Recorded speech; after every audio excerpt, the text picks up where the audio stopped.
والحمد للہ رب العالمین۔ ان اللہ و ملائکتہ یصلون علی النبی یا ایہا الذین آمنوا صلوا علیہ وسلموا تسلیما۔ اللہم صل وسلم علی سیدنا و نبینا و مولانا محمد وعلی آلہ واصحابہ اجمعین۔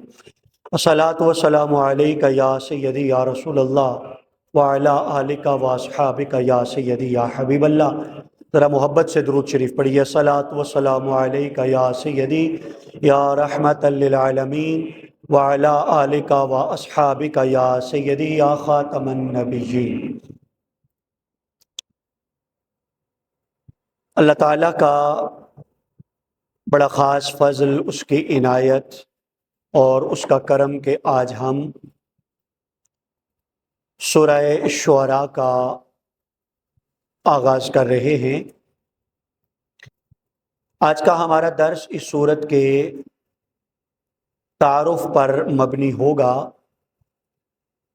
اور چند باتیں اس سورت کے ابتدائیہ کے حوالے سے ہمیں عرض کرنی ہیں۔ سورہ شعراء نزول کے اعتبار سے حضرت عبداللہ ابن عباس رضی اللہ تعالی عنہما کے ایک قول کے مطابق سورہ واقعہ کے بعد نازل ہوئی۔ سورہ طٰہٰ کے بعد سورہ واقعہ اور سورہ واقعہ کے بعد سورہ شعراء۔ یہ نزولی ترتیب کی بات کی جا رہی ہے۔ جو مصحف کی ترتیب ہے اس کے مطابق تو سورہ واقعہ 27ویں سپارے میں ہے اور ہم ابھی 19ویں پارے پہ ہیں۔ جو نزولی ترتیب ہے اس کے اعتبار سے طٰہٰ کے بعد واقعہ اور واقعہ کے بعد سورہ شعراء۔ رسول کریم علیہ تحیۃ و ثنا کے قلب منیر پر یہ سورت آپ کی زندگی اور حیات مبارکہ کے مکی دور میں نازل ہوئی۔ ابھی ہم نے اللہ کی مدد سے اس سے پہلے سورہ فرقان پڑھی۔ سورہ فرقان سے لے کے آگے سورہ السجدہ تک مسلسل قرآن حکیم کی یہ 8 صورتیں ہیں۔ یہ 8 کی 8 مکی صورتیں ہیں۔ پھر سورہ سجدہ کے بعد سورہ احزاب ہے جو مدنی صورت ہے۔ اس اعتبار سے مسلسل 8 مکی صورتوں کا یہ ایک پورا گروپ ہے جو پڑھتے ہوئے آپ یہ محسوس کریں گے کہ جو مکی صورت کے مضامین ہیں جن میں عقیدہ توحید ہے، صفات باری تعالیٰ ہیں، آخرت کا عقیدہ ہے، یہ تمام کے تمام مضامین ان 8 صورتوں میں بیان کیے گئے۔ ایک صورت ہم پڑھ چکے اور دوسری صورت کا آج ہم آغاز کر رہے ہیں، پھر 6 صورتیں اس کے بعد سورہ سجدہ تک۔ اس طرح سے یہ بات بھی واضح ہو گئی کہ سورہ شعراء مکی صورت ہے۔ اس صورت کی ایک اور خاصیت وہ یہ کہ مکی صورتوں میں آیات کی تعداد کے اعتبار سے سورہ شعراء طویل ترین صورت ہے۔ آیات کی تعداد کے اعتبار سے اس صورت کی 227 آیتیں جو کسی اور مکی صورت کی نہیں۔ مدنی صورتوں میں سورہ بقرہ وہ اس سے طویل صورت ہے، وگرنہ مکی صورتوں میں وہ تو چونکہ مدنی ہے تو وہ مدنی صورت اس سے طویل ہے۔ مکی صورتوں میں آیات کے اعتبار سے یہ سب سے لمبی صورت ہے، لیکن حجم کے اعتبار سے، حجم کا اعتبار ہے مطلب ہے کلمات اور الفاظ کی تعداد اور حروف کی تعداد کے اعتبار سے وہ سورہ آراف مکی صورتوں میں سب سے طویل ہے، لیکن آیتیں 227۔ جب میں نے یہ کہا کہ حجم اس کا بڑا نہیں لیکن آیات زیادہ ہیں، تو اس سے آپ کو یہ بھی اندازہ ہونا چاہیے، پھر ہو جانا چاہیے کہ سورہ شعراء کی آیتیں حروف و کلمات کے اعتبار سے مختصر آیتیں، چھوٹی چھوٹی آیتیں، اس اعتبار سے جو انداز کلام اور اسلوب کلام ہے وہ سری ہے، تیز ہے، اور ایک تیز کلمات کے ساتھ اور آیات کے ساتھ بڑے خوبصورت معانی اور مفاہیم قاری کے دل میں اتارنے کی اور روح میں اتارنے کی کوشش کی گئی ہے۔ آیات میں آپ کو بتا چکا 227، اس سورت کے رکوعوں کی تعداد 11 ہے، اس کے جو کلمات ہیں وہ 1279، 1279، اور اس کے جو حروف ہیں ان کی تعداد 5544۔ اچھا، اس سورہ پاک کی فضیلت میں رسول کریم علیہ تحیۃ و ثنا کی ایک حدیث جسے علامہ طبرسی نے مجمع البیان میں نقل فرمایا۔ اگر ہم مسالک کی بحث سے نکل کر محض فضائل اور فضیلت کتاب اور فضیلت آیات کے حوالے سے اس روایت کو سمجھیں تو شاید اس کو قبول کر لینا دشوار نہ ہو۔ آقا علیہ تحیۃ و ثنا نے ارشاد فرمایا کہ جو شخص سورہ شعراء پڑھتا ہے، اللہ تعالیٰ اسے حضرت نوح پیغمبر پر ایمان لانے والے اور ان کا انکار کرنے والوں کی تعداد سے بھی 10 گنا زیادہ نیکیاں عطا فرماتا ہے۔ اسی طرح کچھ اور انبیاء کرام کا بھی آقا علیہ السلام نے تذکرہ فرمایا کہ ان انبیاء پر ایمان لانے والے اور ان کا انکار کرنے والے جتنی تعداد میں تھے اس سے 10 گنا زیادہ اللہ تعالیٰ سورہ شعراء پڑھنے والوں کو اجر و ثواب عطا فرماتا ہے۔ ایک مفسر نے بڑی اچھی بات کی، اس نے کہا کہ یہاں خاص طور پر تصدیق کرنے والے اور تکذیب کرنے والے ان کی تعداد کی بات کی گئی، جو اشارہ اس طرف ہے کہ قرآن مجید کی تلاوت کرنے پر بھی اجر تو ملتا ہے، لیکن یہ جس اجر و ثواب کی بات حضور علیہ السلام نے فرمائی، یہ صرف تلاوت کا اجر نہیں بلکہ تلاوت بھی کرنا، اس کے لفظوں کو سمجھنا بھی، مطالب پر غور و فکر بھی کرنا، غور و فکر کرنے کے بعد انہیں اپنے عمل کے قالب میں ڈھالنا بھی، تاکہ اس سورت کی تعلیمات انسان کو شک کے راستے سے نکالیں اور یقین کی راہوں پہ ڈالیں، اور انکار کے راستے سے نکال کے تصدیق کا راستہ اپنے قاری کو عطا فرما دیں۔ تو جو شخص اس انداز سے اس سورت کی تلاوت کرتا ہے، اللہ تعالیٰ اسے یہ اجر و ثواب عطا فرما دیتا ہے۔ اس سورت کے تعارف کے حوالے سے ایک اور بڑی دلچسپ بات عرض کروں۔ ابھی میں نے اس کی ابتدائی 5 آیتیں تلاوت کی۔ پہلی آیت حروف مقطعات پر مشتمل ہے، طا سین میم۔ اس سے اگلی جو 4 سورتیں ہیں اگر آپ وہ پڑھیں ان کا آغاز بھی بلکہ 5 کہہ لیں حروف مقطعات سے ہوا۔ سورہ شعراء اور سورہ قصص، شعراء ہم پڑھ رہے ہیں اور آگے ایک سورت آئے گی قصص، ان دونوں کا آغاز طا سین میم سے ہوا۔ یہ جو لفظ اس سورت کے آغاز میں 3 حروف، یہی سورہ قصص کے آغاز میں بھی ہیں۔ اس کے بعد ہے سورہ نمل، شعراء کے بعد سورہ نمل۔ نمل کا آغاز طا سین سے ہوا، پہلے 2 کلمے حرف سیم، تیسرا میم اس میں نہیں ہے، اور اس سے اگلی 4 سورتیں عنکبوت، سورہ روم، سورہ لقمان اور سورہ سجدہ، ان 4 کا آغاز الف لام میم کے کلمات سے ہوا۔ اس اعتبار سے 4 سورتیں یہاں جن کا آغاز الف لام میم سے ہوا، اور 2 سورتیں بالکل قرآن مجید شروع ہونے میں فاتحہ کے بعد والی سورہ بقرہ اور سورہ آل عمران، ان دونوں کا آغاز بھی الف لام میم سے ہوا۔ اس طرح سے قرآن حکیم کی 6 سورتیں ایسی ہیں جن کا آغاز الف لام میم کے کلمات سے ہوا، 2 سورتیں ایسی ہیں جن کا آغاز طا سین اور میم سے ہوا، جن میں سے ایک سورہ شعراء ہے اور ایک سورہ قصص ہے۔ یہ دوسری بات میں نے آپ کی خدمت میں عرض کی۔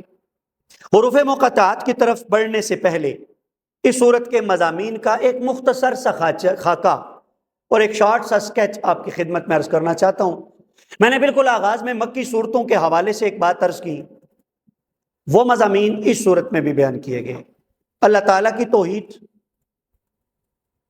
اس کی صفات کا بیان، خاص طور پر قرآن حکیم کی عظمت، قرآن حکیم کی رفت، قرآن حکیم کا فرقان ہونا، حق اور باطل کو واضح اور نکھار کر کے بیان کر دینے والی کتاب کا ہونا، اس کا یہاں تذکرہ کیا گیا۔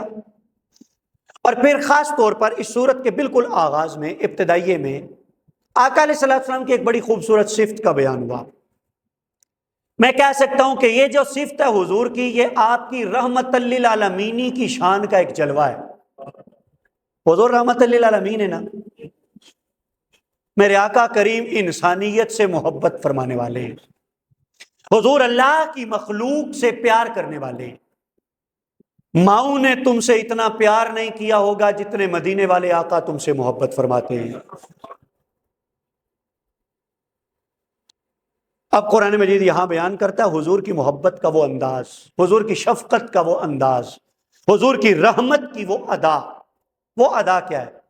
آقا علیہ السلام کے دن کیسے بسر ہوتے؟ اگر آپ حضور کی سیرت کا مطالعہ کریں تو میرے آقا کریم 5 وقت کی نمازوں میں مصلی پر، پھر حسب ضرورت میرے آقا کریم اپنے غلاموں کو نوازتے، میراث نبوت سے یعنی خطبات صادر فرماتے، احادیث مبارکہ ارشاد فرماتے، امت کی رہنمائی فرماتے، ان کی ہدایت کا اہتمام فرماتے، انہیں دوزخ کے راستے سے بچا کر جنت کے راستے پہ ڈالنے کا اہتمام کرتے حضور علیہ السلام۔ دن کو تبلیغ، واعظ و نصیحت، ان لوگوں کو سمجھانا، ان لوگوں کو رب کی طرف بلانا۔ رات ہوتی، دنیا والے سوئے ہوتے، میرے آقا مصلی پہ ہوتے، رب کی بارگاہ میں جولیاں پھیلا کے اللہ کی مخلوق کے لیے ہدایت کی دعائیں مانگتے۔ میں کہہ سکتا ہوں دن کو جو تبلیغ فرماتے، رات کو دعا مانگتے، اے مولا یہ باتیں ان کی روحوں میں اتار دے، اے مولا ان لوگوں کو دوزخ سے بچا کے جنت کی راہوں کا راہی بنا دے۔ لیکن پھر آپ کو پتا ہے کہ جن کے دلوں پہ قفل ہوتے، جن کے دلوں پہ تالے ہوتے، جن کی روحیں مقفل ہوتی، جن کے شعور پہ پردے پڑے ہوتے ہٹ درمی کے، وہ لوگ حضور کی زبان سے بھی حقائق سن کے تسلیم کرنے کے لیے تیار نہ ہوتے۔ اب میرے آقا کریم علیہ تحیت و ثنا جب ان لوگوں کو دیکھتے کہ یہ لوگ حق کو تسلیم نہیں کرتے، حقیقت کا اعتراف نہیں کرتے، اور میری رسالت کی تصدیق نہیں کرتے، اللہ کی توحید کا اقرار نہیں کرتے، تو میرے آقا اس پر کڑتے، حضور کی آنکھوں سے آنسو جاری ہو جاتے۔ کبھی ایسا ہوتا کہ وہ افسردگی میرے آقا کے چہرے پر بھی ظاہر ہونے لگ جاتی، لوگ دیکھتے کہ حضور علیہ السلام افسردہ ہیں۔ ایسے ہی ایک موقع پر میرے آقا ان لوگوں کو دیکھتے، بھٹکنے والوں کو دیکھ رہے تھے، دیکھ کے حضور کے چہرہ انور پر افسردگی کے آثار جب طاری ہونے لگے تو خالق ارض و سما نے اس موقع پر میرے آقا کریم کی یہ صفت قرآن مجید کے لفظوں میں نازل فرما دی، جس کی طرف میں نے اشارہ کیا۔ یہ تیسری آیت ہے اس سورت کی، لعلک باخع نفسک۔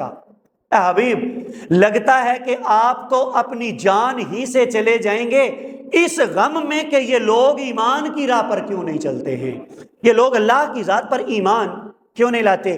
میں نے یہ جو جملہ بولا تھا تمہاری مائیں تم پر اتنی مہربان نہیں جتنے حضور تم سے محبت کرتے ہیں۔ اب میں آپ سے پوچھوں، کبھی آپ کی نماز رہ گئی ہو، کیا کبھی کوئی کہہ سکتا ہے کہ اس کی ماں کی آنکھوں میں آنسو آئے ہوں اس غم میں کہ میرے پتر نے آج نماز نہیں پڑھی؟ کبھی آپ نے معاذ اللہ کوئی کبیرہ گناہ کیا ہو، کیا کسی کی ماں کی آنکھ سے کبھی آنسو بہتے کسی نے دیکھے اس غم میں کہ میرے بیٹے نے آج کبیرہ گناہ کا ارتکاب کیا ہے؟ لیکن میں آپ کو بتاؤں کہ جس گناہ کے ارتکاب کی وجہ سے تمہاری ماں کی مامتا نہیں تڑپی، میرے مصطفیٰ تڑپا کرتے تھے، حضور علیہ السلام کی آنکھوں سے آنسو جاری ہوا کرتے تھے۔ یہ رسول اللہ صلی اللہ علیہ وآلہ وسلم کی شان رحمت للعالمین ہے، جس کا بیان قرآن مجید فرقان حمید نے بالکل سورہ شعراء کے ابتدائیے میں کیا۔ اسے آپ کیا سمجھے؟ ہمارے لیے اس میں سبق کیا ہے، سمجھنے سیکھنے کی بات کیا ہے، اور ہمارے لیے عمل کا پیغام کیا ہے؟ بحیثیت غلام، بحیثیت امتی، ہماری تمنا ہونی چاہیے نا کہ ہم ایسے کام کریں کہ حضور ہم سے راضی ہو جائیں، حضور خوش ہو جائیں۔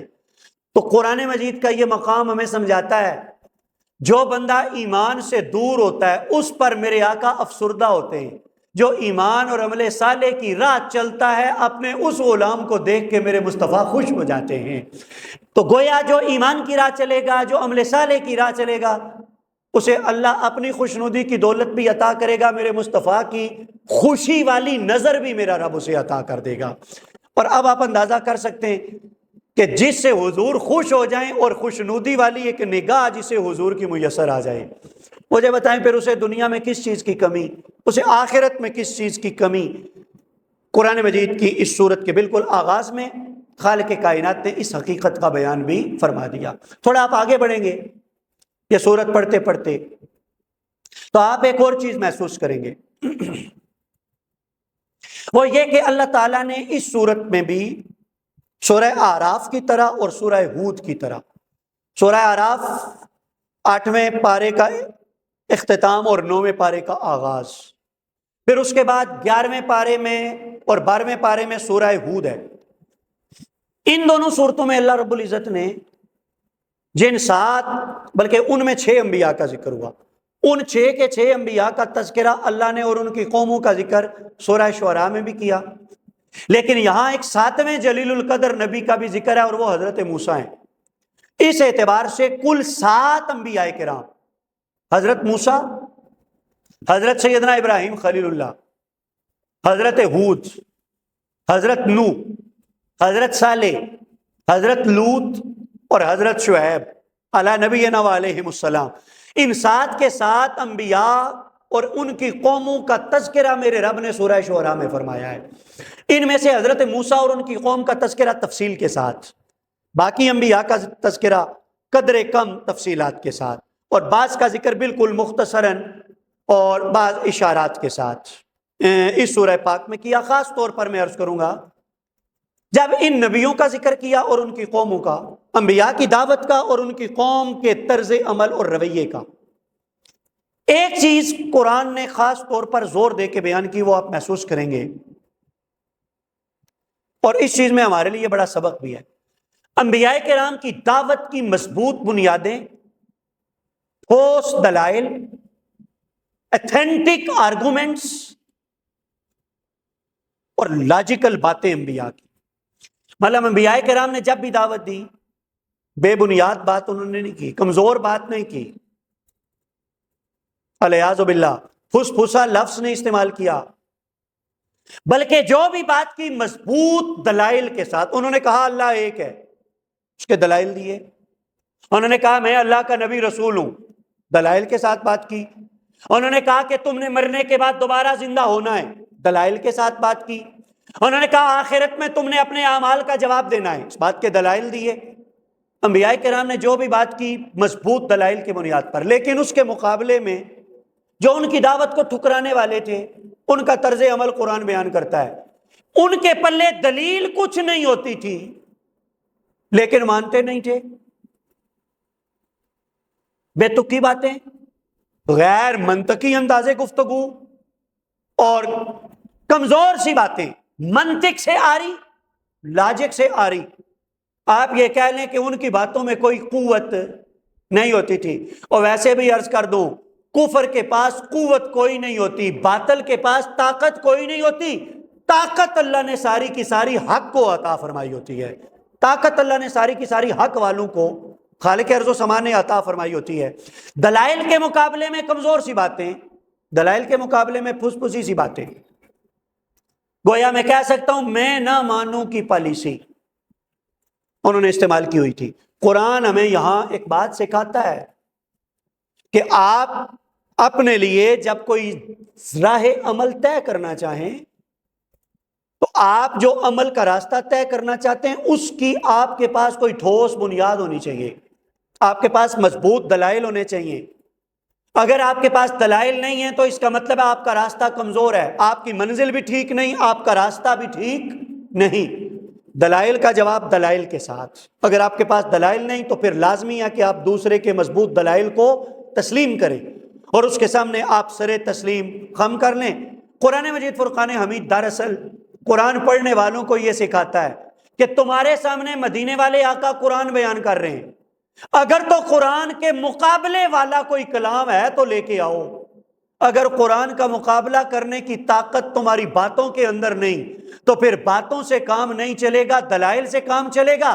پھر تمہارے لیے نجات کا ایک ہی راستہ ہے کہ مان لو میرے مصطفیٰ کا قرآن بھی سچا ہے، محمد عربی کی دعوت بھی سچی ہے، اور رسول کریم علیہ تحیۃ و ثنا کو اللہ نے حق اور سچ کا راستہ رب ذوالجلال نے عطا فرما دیا ہے۔ گرامی المرتبہ دوستو، ان انبیاء کرام جن کی تعداد میں نے بتائی 7، ان کا تذکرہ کرنے میں خاص طور پر یہاں اس بات کی طرف اشارہ کیا گیا۔ دراصل اس میں حضور علیہ السلام کے غلاموں کو دلاسا اور تسلی بھی تھا۔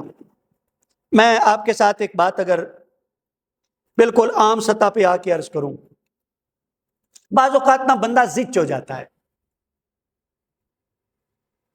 زچ کا مطلب یہ کہ بندہ ادھر ادھر ہوتا ہے، یار میں اب کروں کیا. مطلب یہ کہ وہ اگلے بندے کو دلائل دیتا ہے، مضبوط اور ٹھوس دلائل. اگلا بندہ اس کی بات ماننے کو تیار نہیں ہوتا، اس کے پاس دلیل بھی نہیں ہوتی لیکن وہ اس کی بات کو مانتا بھی نہیں. آپ جانتے ہیں کہ ایسے موقع پر انسان کی نفسیاتی کیفیت اور نفسیاتی حالت کیا ہوتی ہے. میں نہ مانوں والا کوئی بندہ آپ کو مل جائے، عقل سے پیدل اور شعور سے آری، تو بندہ ایک عجب تذبذب میں اور ایک عجب سی کیفیت میں وہ مبتلا ہو جاتا ہے کہ یار میں اب اس کے ساتھ کیا بات کروں. یہ بندہ اس قابل نہیں کہ بات کی جائے. اب سمجھے، میرے آقا کے صحابہ وہ بھی جب حضور صلی اللہ علیہ وسلم کی اتباع میں منکرین کو حق کی دعوت دیتے دلائل کی بنیاد پر اور وہ آگے سے مانتے نہ، تو میرے آقا کے صحابہ بھی اسی کیفیت سے گزرتے کہ یار اب ہم کریں کیا. دراصل ان پرانے لوگوں کا وتیرہ بیان کر کے رب نے میرے آقا کے غلاموں کو بھی دلاسا دیا. اگر تمہارے دلائل کے مقابلے میں یہ ہٹ درمی کی روش اختیار کرتے ہیں تو تاریخ انسانی میں ایسا پہلی مرتبہ نہیں ہوا. اٹھاؤ تاریخ حضرت ابراہیم کی، پڑھو تاریخ حضرت نوح کی، اور دیکھو ہسٹری حضرت ہود کی، حضرت صالح کی، حضرت شعیب کی. وہ بھی مضبوط دلائل کے ساتھ بات کرتے لیکن ان کی قومیں ان کی باتوں کو تسلیم نہیں کرتی تھی. تمہیں پریشان ہونے کی ضرورت نہیں، تاریخ نے ان کا رویہ بھی بیان کیا اور تاریخ نے ان کا انجام بھی بیان کیا. کامیاب وہی لوگ ہوئے جنہوں نے نبیوں کی دعوت کے سامنے سر تسلیم خم کر لیا اور جنہوں نے نبیوں کی دعوت کے سامنے ہٹ درمی کا راستہ اختیار کیا. تاریخ گواہ کہ ان پر اللہ کا عذاب نازل ہوا اور انتہائی برے اور گھناؤنے انجام سے وہ لوگ دوچار ہوئے. میں نے سورہ شعراء کا مختصر سا خاکہ اس کے مضامین کا آپ کی خدمت میں عرض کیا. ہم سورہ پاک کے مفاہیم کی طرف اب بڑھیں گے.